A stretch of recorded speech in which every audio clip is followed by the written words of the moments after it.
Welcome to Look Around Florida. Sean will be with you in a minute. Hey guys, how y'all doing tonight? Hey Ryan, good to see you, buddy. Uh, Carl's running a little late. No big deal. He'll be on as soon as he can. Uh, so let me get this out of the way. So my boss don't call me and so forth and so on. That's why I do the disclaimer so I don't get in trouble. Whoop. Welcome to Look Around Florida. I'm glad y'all can be here. Hey, Linda and Roy, good to see you. Hey, Keith. Uh, so, I'm waiting for Kim Hofecker to come on, our division chaplain. Keith, do me a favor, call Kim and tell him to check his PMs on Facebook. I got some sad news, so. One of our division, I just got a phone call. I just got off the phone with one of our brigade commanders. One of our division members. Kim, check your DMs. One of our division members ain't doing real good tonight. Please play. Please pray. For the Fort Pierce camp, they got a member that's not in good shape tonight. Keep your thoughts and prayers out for that camp and that member. So, the camp commander over there is a good friend of mine, Jim Odell. He's been on the show before, so one of his members ain't doing too good tonight. So, keep him in your thoughts and prayers. Our commander in chief is in the chat. Hey, Mr. Boshears. Jeffro. And like I said in the past, with my ordeal that I had a couple weeks ago, thank you to all you for all your thoughts and prayers.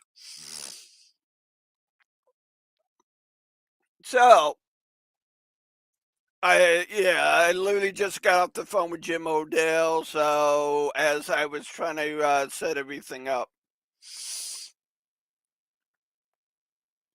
don't forget June 1st is our Florida Division reunion in Trenton. Please get your registration in now. So it's got to be a great event. Our division commander has something special for us. I have no clue. He'll let us know when he does.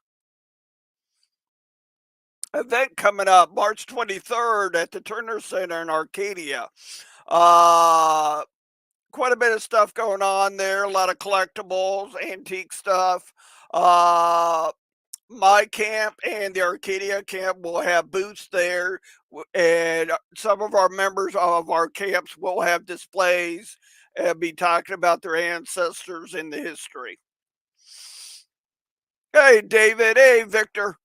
And I know Jeff Rocon's coming down with the mobile traveling wall. Same weekend. Oh, that's an old flyer. Sorry, I gotta get the new flyer. The Battle of Narcoossee Mills is coming up, and it's its final year that is put on by the Jacob Sumlin camp. So please check it out. This is its final year. So with no other, Carl Jones, our Army of Tennessee councilman. How you doing tonight, sir? Doing good, buddy. How are you? Yeah, I do. With everything considering that's happened to me in the last couple weeks, I'm doing pretty damn good. Well, good deal. So, what you been up to, Carl? Well, I was actually running a little bit late getting on here. My son called me right before I left work and asked me if I wanted to shoot guns after I got home. And well, everybody knows the answer to that. So Yep. we were out in the backyard shooting guns. Hey, that's cool. He tied me on a 6-shot drill, so I was pretty happy about that. Wow. Yeah. Well, I know at a few months ago you said you're going to run for Army of Tennessee commander, correct? Yep, that's what they tell me. So, I know most of the people in the chat knows you, majority of them, but there's going to probably be some members out there that don't know you. What kind of stuff have you achieved as being councilman? Well, I got a terrible memory on that kind of thing. I always tell people, if you want to know what I've done in the last year, ask somebody else. But, you know, I've made all of the GEC meetings, of course.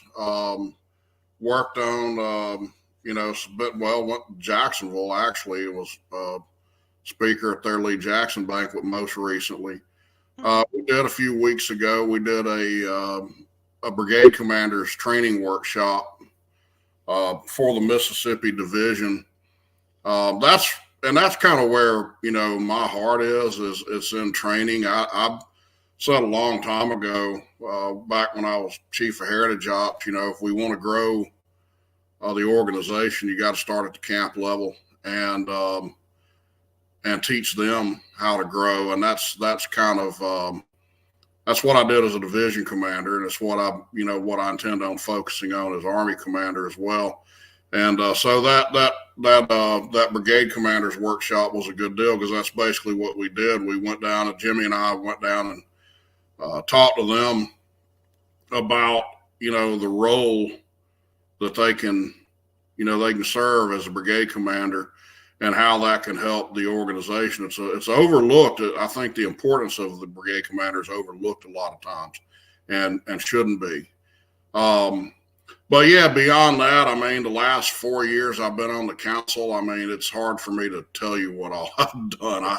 I don't have that great of a memory, so that's all right. Now, that sort of thing. So yeah. If there's one thing you can improve on in our organization, what would it be? Camp operation. Okay. Hands down. The 20 years that I've been in the SCV, you know, one of the things I noticed, when you have a camp that is well run, it functions well, it's well organized, it puts on a good meeting. Its meetings are informative and entertaining and friendly and open, welcoming to prospective members as well as to the general public. When you have that, you have a successful camp. When you don't, your camp dwindles. If you notice a drop off in meeting attendance, retention of membership will follow. And I think that is that's one of the number one problems that, you know, if we want to grow the organization, everything to me ties back to recruitment and retention. And historically, the SCV has done a decent job in bringing in new members. Where we struggle a lot of times is in retaining them. And, you know, there's a number of reasons for this, obviously, but the one that, you know, there's a lot of them we can't control. Okay. If somebody signs up just to get a certificate, well, there's nothing we can do about that if that's all they're interested in is a certificate. But if they sign up and they don't enjoy their camp meetings, they don't look forward to coming back to the camp meeting, they're not going to come back. They're not going to renew. And I think retention is almost 100% dependent on how well run the camp is. So one of the things that I think we can do as Army and division officers is put more emphasis on teaching the camps how to become successful, how to be involved and you know, in their community, how to provide an atmosphere in the camp meeting that people look forward to. every month, and how to, have projects and carry them off and that sort of thing. And I think if we do that, the retention takes care of itself. Correct. All right. Yeah. The camp level, the meetings, getting the members more involved. Yeah, getting to know your members. Because it, in a camp, you got a lot of members with talents that helps out. If you identify it, if you don't have the atmosphere where where there's good communication within the camp, you can have the most talented guy in the world sitting there, and not ever learn what he's capable of or what he could bring to the table. Another thing, I mentioned this, many times over the past, but I remember my first camp meeting, and I didn't really know what the SCV was all about. But I heard a guy on the radio talking about it on a local talk show, and he gave out his email address, and I wound up contacting him. And about 2 weeks later, went to my first meeting, and I'm driving down the road thinking, I really don't know anything about this, what I'm about to go to. Well, I go into this meeting, and they have an array of battle flags set up behind the podium. They got a podium, they got a table. They had portraits. It was Fighting Joe Wheeler camp in Birmingham. They had portraits of General Wheeler. There were about 50 people at that meeting, which was standard for that camp back then. We're talking early 2000s. And before the night was over, almost every one of those 50 people came up and said hello to me, shook hands with me. And then after the meeting was over, 2 or 3 of them hung around out in the parking lot for an hour later talking to me. Telling me this and this and that, about the organization, that sort of thing. And it was just a fantastic experience. In fact, it was so good, I probably set a record for that camp because I made the next 78 meetings in a row. All right. I didn't miss a meeting for over 6 years. Never missed a meeting. The first one I did miss was because by then, I was a brigade commander, and I got invited to go speak at another camp. So it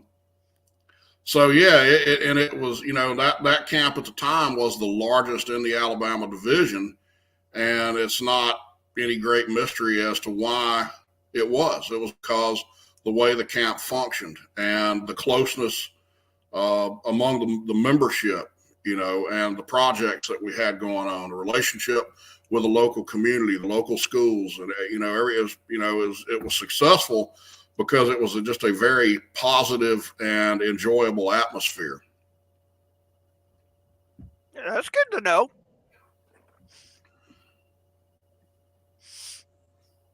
Exactly, Roy. The personal contact, it's definitely a must. Yeah, you get that new member, and if just like Carl said, they came up to him and said, "Hi, how you doing?" So you got a workshop coming up for the AOT, don't you? We do, the first weekend in May, which also happens to coincide with the national pilgrimage that goes on every year, started by Commander McClooney when he was CIC. And we're going to hold it at Elm Springs. And I really encourage everybody to come to it. I mean, there's a lot of information that can be taken away. I don't remember who all the speakers are. I know I'm speaking on 2 subjects. One is recruiting and retention, and the other is fundraising.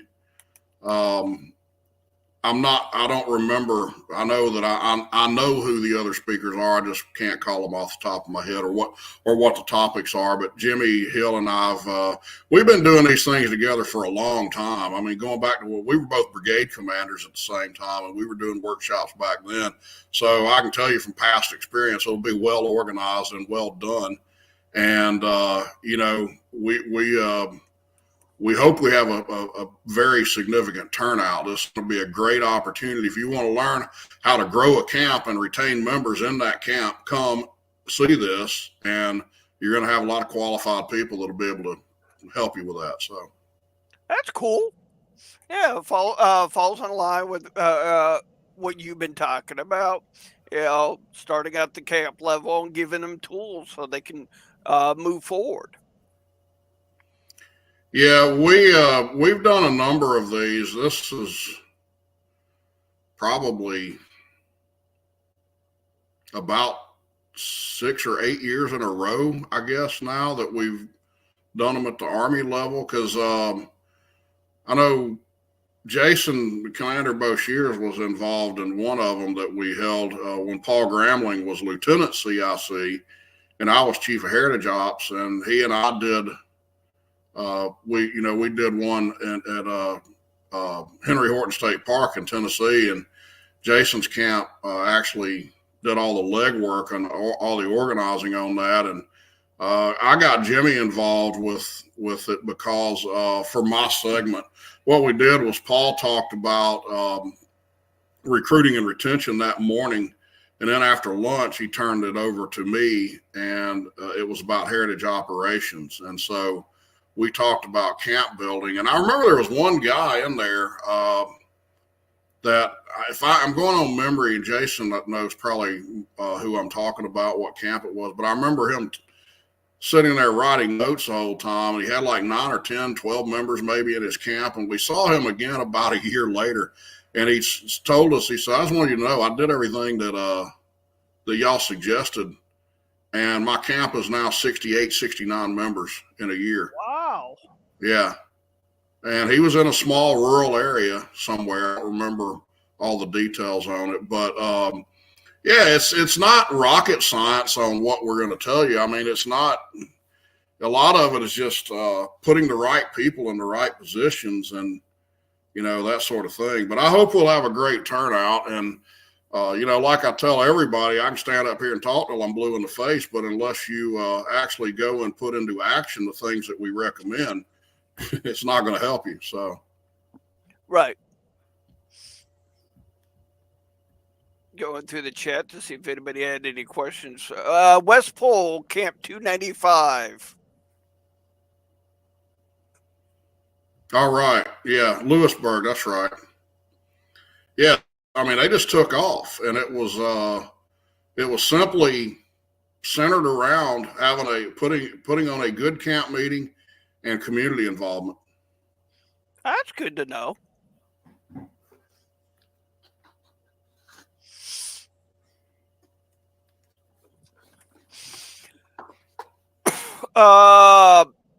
Damn. Yeah, I just got home myself, so my mind's a little fried. 90-degree weather does it to you.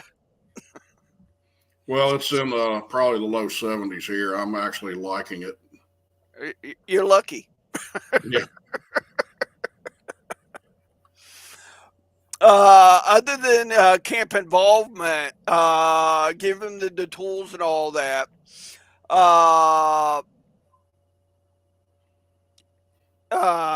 is there anything else that you want to work on, or Well, there's going to be a lot of things that come up. I mean, I think our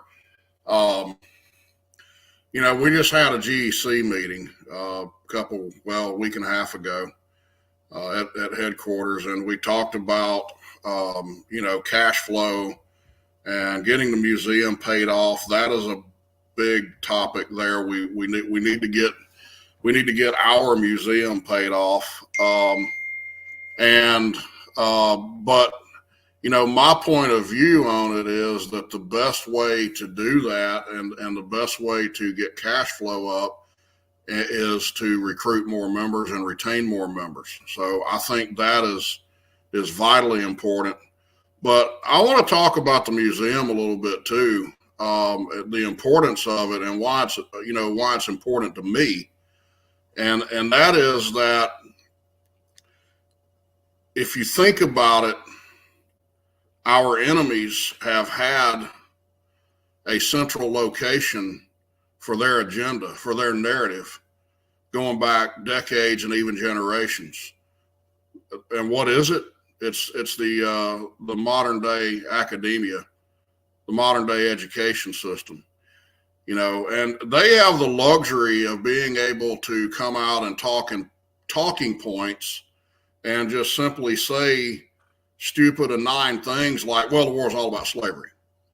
And then we have to combat that with an hour-long monologue as to why you got to put everything into context. And when you do, it's not as simple as you're making it. And people are walking away. They don't want to hear an hour-long dialogue. They're just going to hang on to the talking points. So they've got that advantage over us. And then they've got modern-day media, and they've got academia, and they've got the entertainment industry. And all of this stuff is leveled against us, you know. And we have had, over all these years, we have had no platform to speak from. Okay, now we do. The museum is you know, it is the launching pad for our message. And I was gonna pull something up here. And one of the things about the museum that I really want to emphasize is that it's not a typical museum. Your average museum is, you know, you walk in and there's some cannonballs, some mini balls, some belt buckles, some swords, maybe a uniform, maybe a flag or two. And it's kind of one of these things where once you've seen one, you've seen them all. Okay. Ours is really, you know, calling it a museum even is kind of almost not really painting the whole picture. It's an educational center. It tells the history of the South from 1607 up to the present day. And we've got, what I was looking for was, if you go to our Google My Business page for the National Confederate Museum on Google, and you go down and read the reviews, one of the first reviews in there says, the thing that I enjoyed the most about this museum was the timeline. Well, the timeline is what's telling the story from the time when our ancestors landed in Jamestown. We've got stuff in there that talks about Southern influence in the Constitution, in the road to independence, the Southern culture versus Northern culture and Yankee culture beyond that. You've got, you know, an in-depth view of Reconstruction, of the war itself, of slavery, you know, telling the whole story of slavery, not just what is heaped on the South. You know, your average person today, if you talk to them, they would think slavery existed nowhere else in the world except in the antebellum South, and they'd be wrong, 100%, 1,000% incorrect. Slavery's been around over 5,000 years. All right, so we tell the big picture on that, and you can walk out of there knowing an immense amount more than what you did coming in. It's not just a collection of cannonballs and various artifacts. Okay, so I just can't overstate the importance of what I think that museum brings to the table, and our ability to combat this despicable narrative that's leveled against our organization, ourselves, our ancestors, our symbols, and against the South as a whole. You know, I think it is the most important weapon that we've ever had since they declared war on us in the early 1990s, late 80s, whenever it was. So getting it paid off, what it would do is it would free up, you know, a lot of money that we could use to do other things to further take our message out to the general public. All right. We've got a platform now to do that from. What we need to do is get that money paid off so that we can branch out from that platform and bring a lot of other put a lot of other weapons into our arsenal, figuratively speaking, to go out and preach, what I call the Southern gospel. Okay. So I just can't overstate the importance of it. I hope that the membership realizes what an immense tool this is, in our efforts at taking the narrative back from, those who wish to destroy us and destroy history in general. Cool. Now, like you said, you were just up there for the GEC meeting, and everybody says the museum is changing all the time. Did it look different from the last time you were up there? Oh yeah, a lot different. We got in. I don't remember how many display cases that we've got in, but I noticed a lot of new artifacts. The display cases look fantastic.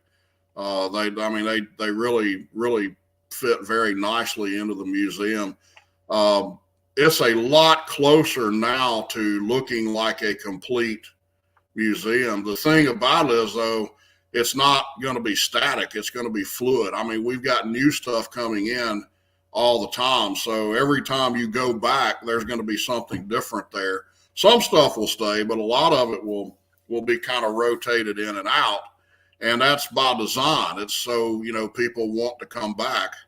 But yeah, it looked a lot different. I walked through it. I didn't spend a ton of time, but I was in there a good 10, 15 minutes and looking at a lot of the, the kind of the new layout of it and the way that the new display cases really set it off. Ed Butler from the Tennessee division built just a beautiful display case for some long guns. And I mean, this Ed is a master craftsman, man. I mean, I'm so envious of his talent. I wish I could do stuff like that. But and what's cool about that display case is it sort of looks like it was made, 100 years ago. It's very antique-ish looking. I would never have identified it as something that was built today. And that, it just looks great. So I encourage every member to go, man. I mean, I'm telling you this, if you can make a trip there, you will not be sorry you did. That's cool. I'm glad to hear those display cases are in and being useful. All right. Come on, guys. We got Carl Jones here. Ask questions. Don't be shy. He's not, or else he wouldn't be here. So what's Thomas Franklin up to this week? I don't know. You'd have to ask Moose about that. He and Connor seem to keep in touch with him. I've never spoken with the man. Oh, okay.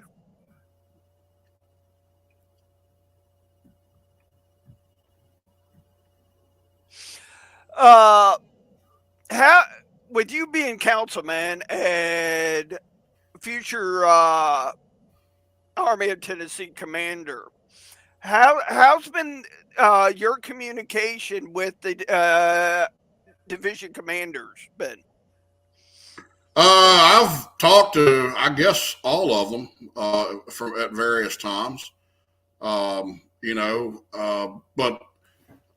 I've known most of them for a good while as well. I'll be going actually to a couple of reunions that are coming up. But I can't think of any of them that I've not been, I think any of them will tell you when they've needed something, they've gotten it, Right. But some of them, I talk to more often than others, but yeah, so it's, there's not been any discommunication there by any stretch. So.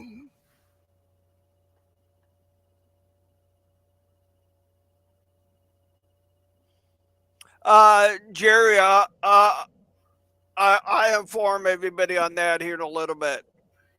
That's our election committee councilman. I mean, council, whatever, for our division. He's headed up our election stuff for our division. That's Jerry Peacock.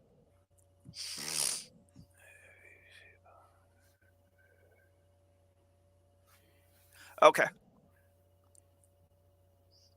You need to come to our. Are you giving him an invite to come to our reunion, Jeffro?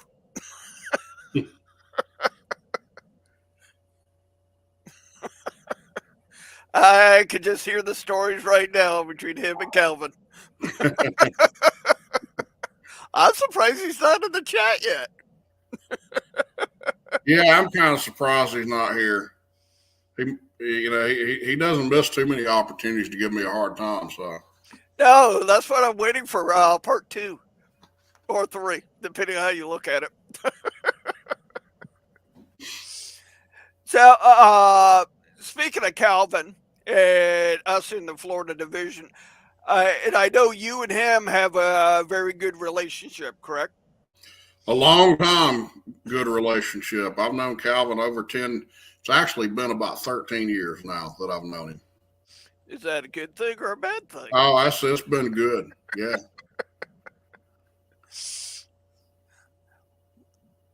Alrighty.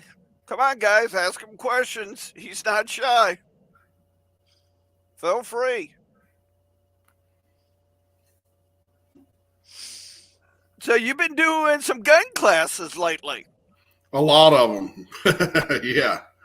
I'm trying to think of when the last off day I've had was. I don't think it's been probably the first of the year. Wow. Yeah. Between SCV stuff on the weekends and gun classes, I pretty much don't take days off. So I plan all my gun stuff around what the SCV needs me to do. So that's one of the luxuries of owning your own business. I can work around things, Oh, okay. So yeah.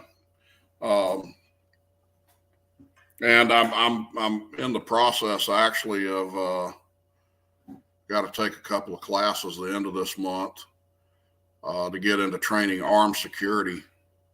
Wow. Yeah, certified through the state of Alabama. And so, yeah, you can do that and kind of actually get more time off because you get more people in one class, but you maybe do it 2 or 3 days a month instead of every day. Mm-hmm. So, and I've noticed that you put out some classes, gun safety classes for SCV members. yeah, we've got a fundraiser we're doing April 13 at my place on my property that's open to SCV only and friends of the SCV. And I've got 2 really good assistant instructors coming in that are going to help me out with that. And we're going to teach defensive shooting. Most people think of shooting as, hey, let me go put a target up out in the yard and I'll shoot, a box of ammo and I've hit the target, I'm good to go. No, you're about 1% of the way there. So we're going to actually teach how to use the gun in a dynamic, situation. We're going to teach the legal, your legal and rights and your moral responsibilities as a concealed carrier. And then we've got some evaluations that we do that kind of let you know through the evaluation what you need to work on going forward. And it's going to be a fun day. It's we got barbecue being served, and I've cut my price for a 1-day class in half. It's $50, and the money is going to the principal on the National Confederate Museum. Okay, so yeah, none of us are getting paid for doing this. We're doing this something we're doing for the SCV to raise money, and if we pull it off, I fill this class up. About 2 or 3 months down the road, I'll do another one, and just keep handing some money over. So yeah. Casey, this is Casey Weber. I'll let Carl touch on this one.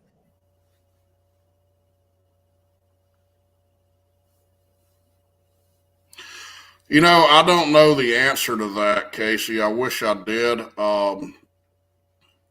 I'm not certain. It's been a long time since I've tried to order a headstone, so I'm not certain.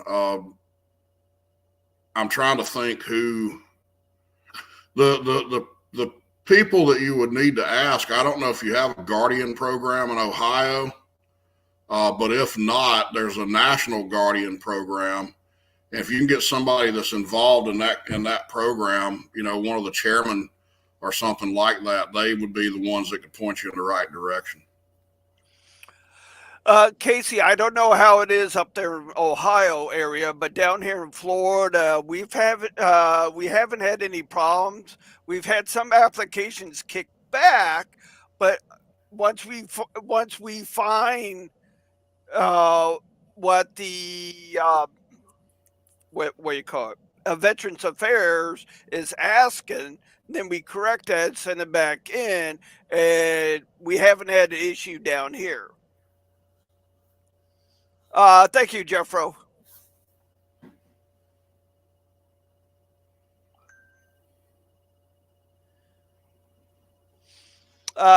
Take a look at this form, Casey.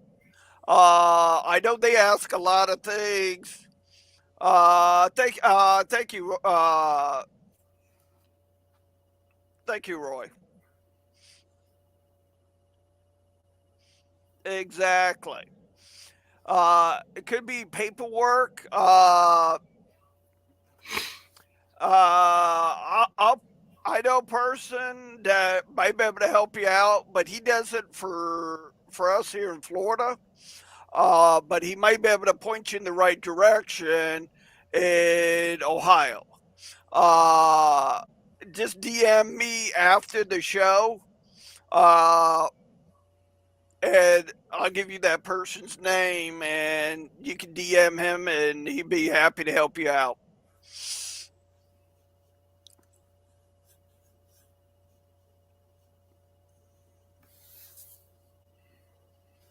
Hey, Beth. I saw Kim. Okay, there we go. This is for you, Carl.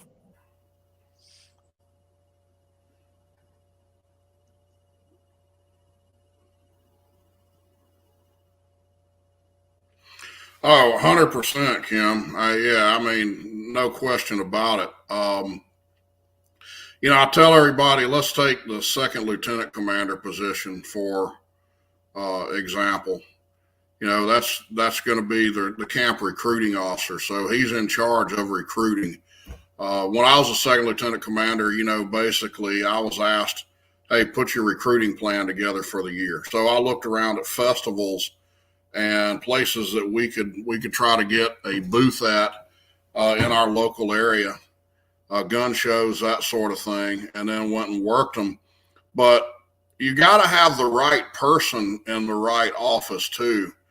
If you're going to elect somebody to the second lieutenant commander's office, for example, you don't want the shyest guy in your camp who's afraid to talk.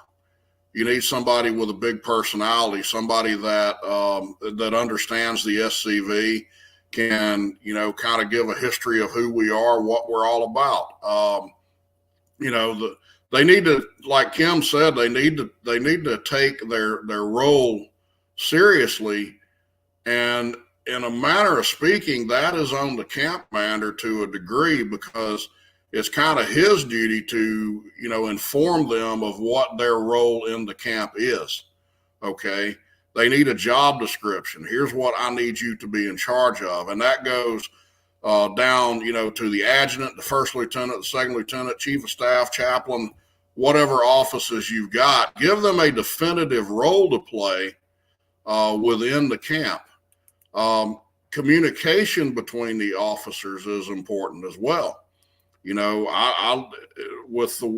easy as it is to communicate today, you could have a camp executive council that could be in constant communication with one another through, say, a private Facebook group or an email chain or a text, group text or what have you. So it's an easy thing to do these days, but On the surface, they need to understand what their role is, how important it is, why it's important, and then carry it out from there and get the right people and match the office to what their talents and personality brings to the table.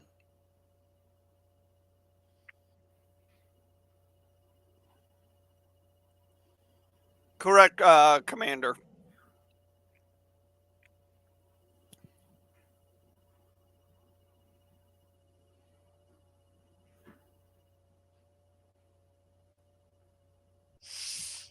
Uh, let's keep the energy flowing, guys. I love these questions.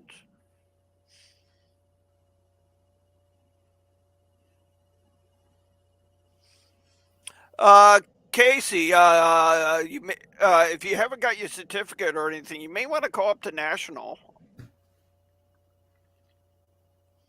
I don't know if you sit on that committee, Carl. No.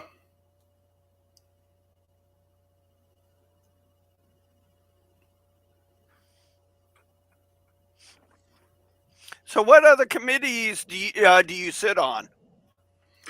Well, I'm on the relief fund committee.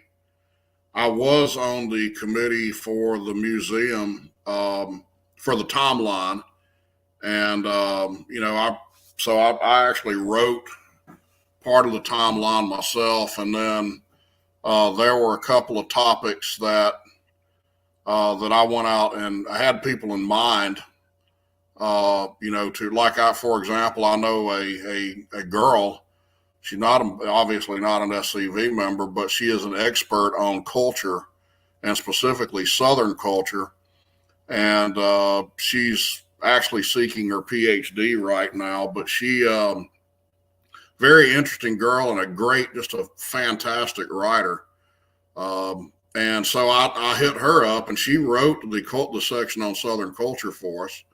So that was kind of, one of the things I did on that committee was not just do all the writing myself on, topics, but, I advised Commander Hill, who was the committee chairman, look, I know somebody that can do what you're wanting done on this topic. Okay. So I went out and found some of the key people to write some of the things. And, so those have been the two most immediate committees that I've served on in the last year or three. Yes, talking about the natural disasters. Well, it's not just national disasters. It could be medical. Somebody could have, some kind of medical issue, and that sort of thing. So yeah. Now, because I've searched it on the national website. How does somebody go about filing for it if they need it? Well, your Army councilman is on the committee. So like in our Army, anybody could send their, they fill out their form. I think there's a form. I can't remember if it's a form or if they just need to send me an email, but give me the details and I'll present it to the committee for you. Okay. We've had one recently, that the division commander, I don't think was even aware of the program. And I saw that they had a member that was suddenly deathly ill. And, I messaged that division commander and told him, you need to get me the details on this and I'll send this to the relief fund committee. So yeah, in our Army, all you need to do is contact me if you've got a situation that you think one of our members needs relief. Okay. Yeah, because back to what you were saying, I haven't found that. I haven't been able to find that form. I don't think there's actually a form. I think you just need to send an email kind of telling, who the member is, and, what the situation is. Okay, so just do the normal, send Yeah. that email up the chain of command. Right. Yeah, it needs to come from the division commander or a division officer, I'd say at least. Okay, Not make sure the division is approved. Don't just bypass your division and not let them know about it, and true. come straight to the horse's mouth. But yeah, let the division send it. You send it to them, and they'll get it to me, and we'll get it in the mix and hopefully get a quick response on it. So Okay, that's good to know for future reference.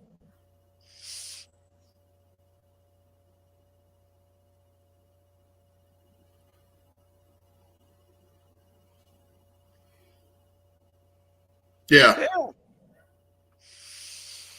yeah, camp commanders for sure. I just think that if it were me, I would recommend sending it through the division commander. For one reason, I'll tell you one reason is like your division might also have a relief fund. We do in Alabama. Mm-hmm. Okay. So, you might, if you notify them, you might find out. And I don't know which all divisions do and which ones don't, but I know in Alabama, that would be, because it's not a ton of money. I mean, it's enough to kind of hopefully help take a little bit of the burden off of you. So, if your division has it, make sure and look into that. But send it to. I recommend sending it to the division first, just Right. to kind of follow the chain of command. I'm sort of a chain of command guy, being military. So yeah, Same here. I don't like people leaving people out of the loop. So Yeah, that's the worst thing to get is a phone call from the division commander down to the lieutenant commander, down to the brigade commander. Go, what's this about? right. Yeah.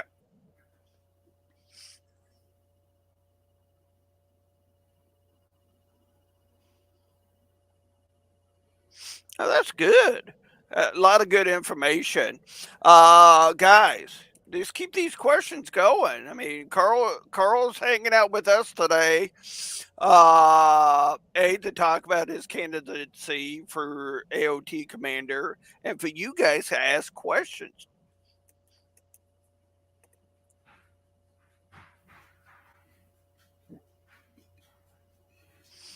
Already. It's kind of drying up on questions, so we had some good ones.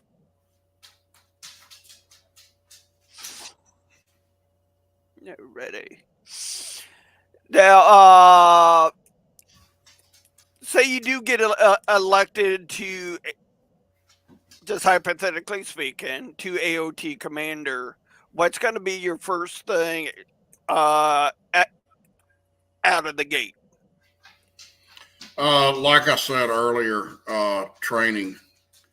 What I want to do is, and I've talked with almost, I think, every division commander about this, and so far, all of them have told me they like the direction I've headed in. Over the years that I've been in the SCV, what I've kind of seen from Army officers is, they kind of travel around, they go to division reunions, maybe go to a marker dedication, that sort of thing. And, and I think that's great. But, to just kind of be blunt, I don't know what good it does you to see my shiny head and smiley face, at a division reunion. I would rather do something that is going to benefit you above and beyond just having the Army commander there at your function. Mhm. All right. So the plan that I have is number one, to come up with a curriculum, which I've pretty much got written. I've got to get it in PowerPoint form, to come up with a curriculum on how to run an efficient and effective camp, and on recruiting and retention, fundraising, things of that nature. And then come to each of the divisions over the course of 2 years and kind of train the division officers, brigade officers, camp officers, whoever wants to show up on that program, then make the curriculum accessible for the division to make available to their brigade commanders going forward, so that hopefully this becomes an annual thing like we do and like other divisions do. In Alabama, for example, we have we got a line in our Constitution. I wrote it. I was one that kind of rammed it down everybody's throat back when I was first lieutenant in 2017. But what it does is it makes a part of the brigade commander's job description that he has got to hold one workshop in his brigade per year for his camps. And so I'm not saying every division has to make that mandatory, but I do recommend some sort of training. And what I hope to do is provide the divisions with the information that they can use, the PowerPoint that they can use, and they can add on to it or whatever they want to do to provide that training. And I think, think about it. What if we got 10% of the camps in your division to double in size over the next year? What would that look like? All right, what if it happened in every division in the AOT? What if it happened in every camp, every division, or every division throughout the organization? What does it do to our membership? What if we can maintain a consistent 10, 15% growth, 5% even if you're a big camp, say like Kirby Smith? I mean, when you get up to as many members as they are and hold it there for as many years as they have, they're doing something right. All right, what if all camps were doing those same things? What does the SCV look like, 5-10 years down the road? And that's what we've got to do. Public communication with the public, being open to the public relations, community involvement, all of these things are crucial. They're part of that. So we need to be trained not only in how to make those things happen, but on the benefits of it. I'll give you an example from Alabama. We had a camp down in South Alabama. I think I was division commander at the time, so it had to have been 4 or 5 years ago. And they had been in the town Christmas parade for many, many, many years. And all of a sudden, the mayor or the city council or somebody decided, we don't need to have those people on our parade anymore. Well, what happened was that the community, they were so well entrenched into that community that the community itself rose up and petitioned the city council, and they reversed their decision and put them back in the Christmas parade. Now, what if that camp had just been sitting there insulated unto themselves with no involvement out in the community? That wouldn't have happened, okay? So take that same formula and multiply it across the 848 camps, I think it is, that we have in the organization. So this is kind of the message that I want to bring to the Army. And instead of, I'm not in any way diminishing the importance of basic functions or grade markings or whatever, events a camp or division has going on. What I'm saying is that right now, at this point in time, I think it is better for the Army commander to spend his time doing things that directly benefit the camp and in terms of helping them to grow and prosper. And that's what I see myself doing over the next couple of years. Mm-hmm.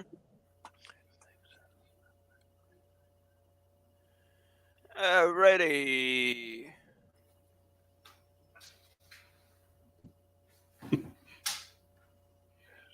Keith's right. My wife and son came home from going out to eat, and anytime somebody walks in, the dogs take notice of it. So, especially if they smell like food. Oh, the herd. I don't know if you saw this one. Do you know if you wanted to make a comment on this one or not?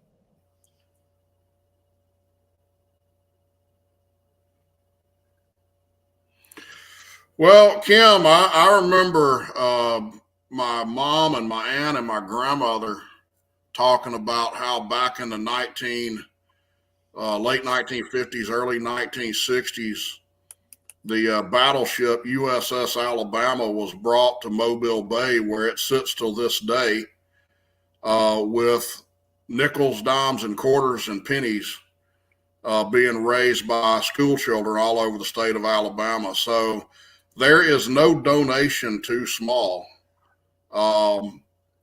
towards the Confederate Museum. If you can donate $1 a month, we welcome that. Okay.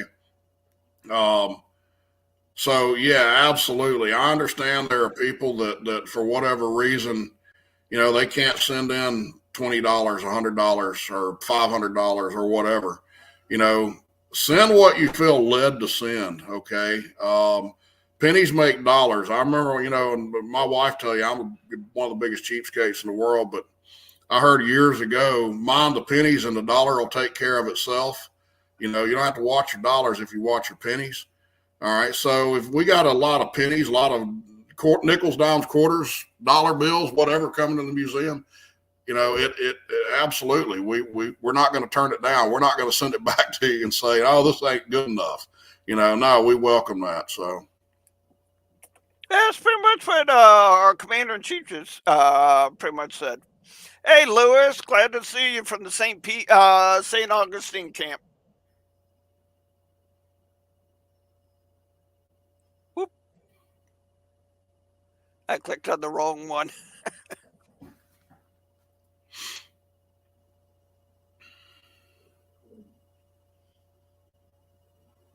Thanks, Keith. That's why I do it, to make sure you guys get the information and not be afraid to ask people like Carl, our commander-in-chief, questions. That's why they're there. I got to meet Keith down in Jacksonville too. He was at the banquet that I spoke at. Yep. Really enjoyed my visit. Actually didn't even mind the 19-hour round trip drive either. Wow. Took you 19 hours from your house to get there, huh? To get there and back, yes. Oh, and back. Gotcha. And back, yes.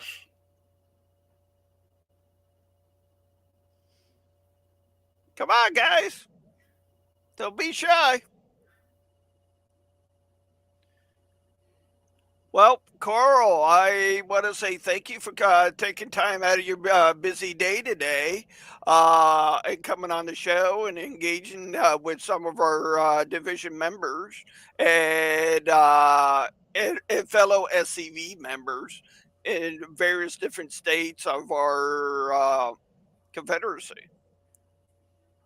Well, I'm happy to, buddy. Anytime. I'm, you know me. I'm willing to be on anytime you need me to be, even if I just found out about it this morning. Hey, I want to apologize to everybody. That was my goof up, because I put in my calendar Tom Woodford tonight, and I messaged him, sent him the StreamYard invite. He goes, dude, it's for next Tuesday. I'm like, oh, sugar. Yeah, I thought I was next Tuesday. I thought you double booked the same night, right? Apparently so. Yeah. It happens. Yeah.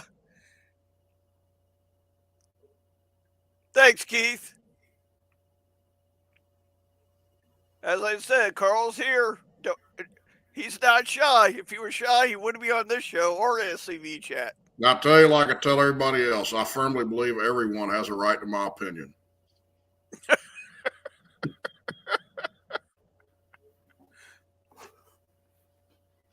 Oh yeah. So Tuesday, Monday, and Thursday night is SCV chat. This Friday is David. What's your topic on for this Friday show? Sunday, you got history chat with Michael Hardy. So feel free to check out any of these other podcasts, and you may learn something. Hopefully, you learn something tonight. All right. Until next Tuesday, gentlemen, stay Southern, stay out of trouble.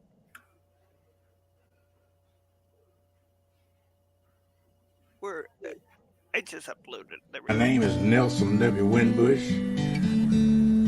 I'm a member of the Jacob Sumner Camp 1516 Sons of Confederate Veterans.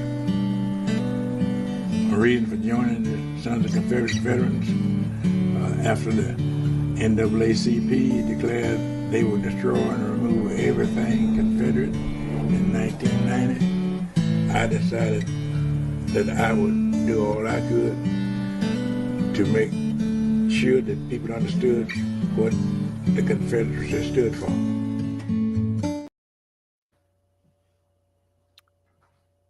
Love all ya. Take care. Have fun. Stay out of trouble. I don't have bail money.